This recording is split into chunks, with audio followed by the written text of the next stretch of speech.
children. Welcome to online learning classes. Today we are going to learn for class 6 social science. The chapter that we are going to continue is chapter 5 major domains of the earth. The topic on which we are going to focus is major continents and the earth presented by Sonakshi Saluja. In first video we have already completed the major domains of the earth. In that we have seen the three most important domains, that is lithosphere, atmosphere and hydrosphere. Today we are going to see another major domains of the earth, that is biosphere. Biosphere is the narrow zone of contact between the land, water and air. So we can say that biosphere is that where life exists, and life exists because of three major domains, that is land, water and air, that we have given or we have used another term for them in this chapter: lithosphere, atmosphere and hydrosphere. And this three combination of these three most important elements only give rise to biosphere. So all these major domains are very important for our survival. Now when we talk about biosphere, we are going to see some of the important things, that there are several species of organisms that vary in size. So we are going to see one by one that how biosphere gives life. It is the zone where life exists that make this planet unique. The organisms in biosphere are divided into two categories. The first one is plant kingdom and the another one is animal kingdom. Now each of these, they are interact with each other, and each other they affect in same way or the other. The three major domains of the earth interact with each other and affect each other in the same way, as I told you just now. So these are some of the important features of biosphere.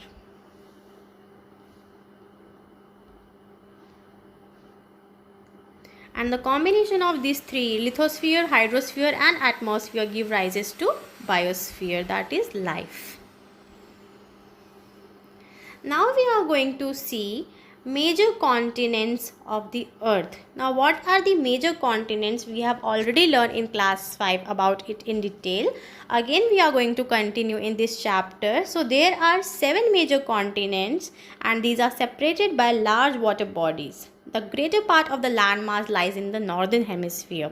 So we are going to see each one of the continent in detail. So let us start. First we are going to see the continent with the help of this map.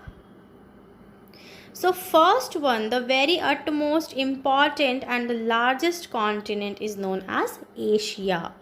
Then we have Europe. Then we have Africa. Then we have North America. Then below is South America, Australia, and finally we have Antarctica. Other than these 7 major continents, we have 5 major oceans also. So let us see these oceans also.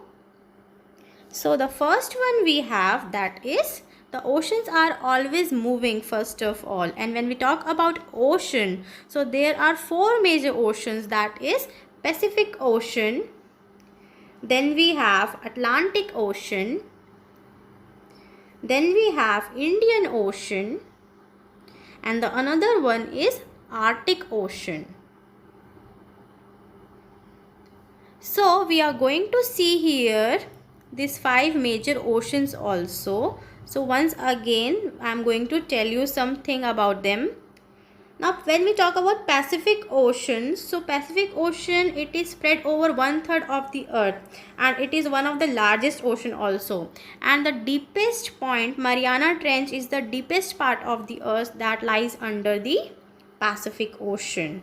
Here you can see North Pacific Ocean. Then we have another side of ocean, that is South Pacific Ocean also. Likewise we have Indian Ocean, then South Atlantic Ocean, North Atlantic Ocean, Arctic Ocean. So these are oceans that we have. So major, we have 5 oceans and 7 major continents. So now we are going to discuss about each continent in detail. So first one we have, that is Asia. Now, as I told you, Asia is the largest continent and it covers about 1/3 of the total land area of the earth and is separated from Europe by the Ural Mountains on the west. The combined landmass of Europe and Asia is called Eurasia. As you can see here also in the picture,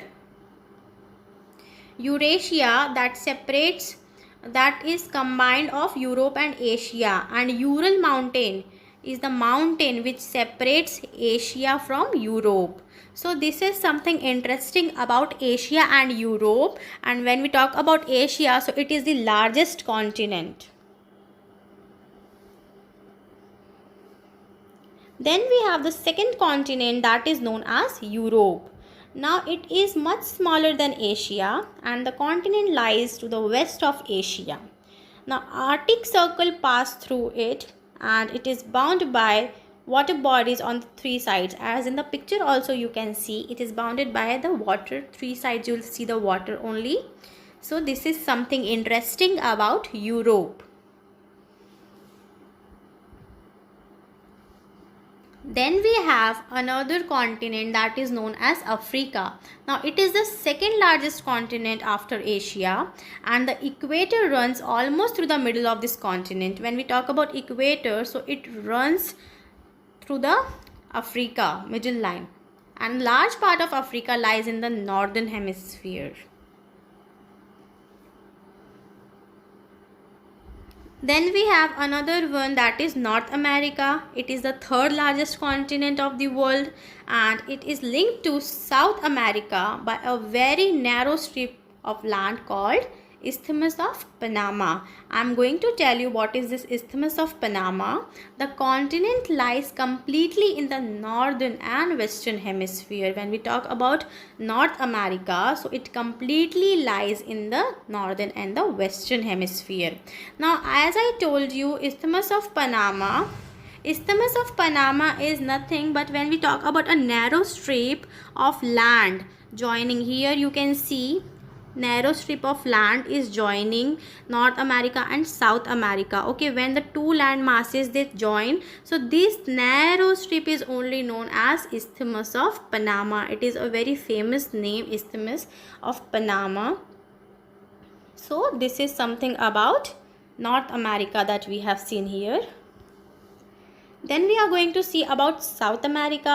It lies mostly in the southern hemisphere, as we have seen in the map also. The Andes, world's largest mountain range, runs through its length from north to south. As you can see in the picture, Andes mountain is the mountain which is found over here in South America, and also one of the largest river, famous river, that is Amazon, that is also found in South America. Another continent. It is the smallest continent that lies entirely in the southern hemisphere, and it is surrounded on all sides by the oceans and seas, as you can see in the picture, and that is why it is called as an island continent, because it is covered by water and oceans, and we can see seas from all the sides. Then we have Antarctica, that is the last continent. It is completely in the southern hemisphere. It is larger than the combined area of Europe and Asia, as it is located in the south polar region. It is permanently covered with thick ice sheet, and as such the place is very cold, so there is no permanent human settlements, we can say that. Then we have the last topic. We have already covered atmosphere, but now we are going to see layers of the atmosphere. Now, what are these layers of the atmosphere? As we all know that atmosphere is also known as a thin blanket, and it also protects us from the harmful radiations or harmful direct winds which can harm us. So there are some layers of the atmosphere that varies from kilometer to kilometer, and they protect us from the direct radiations or the harmful radiations. So the first one we have, that is troposphere. Then we have stratosphere. Third one is mesosphere. Then we have thermosphere, and the last one is known as exosphere. So these are the 5 layers of atmosphere, and these 5 layers protect us from the harmful radiations or harmful winds, we can say. So this is all about the chapter we have completed. In the next class we are going to start the next topic. Till then, stay safe, stay at your home. Thank you.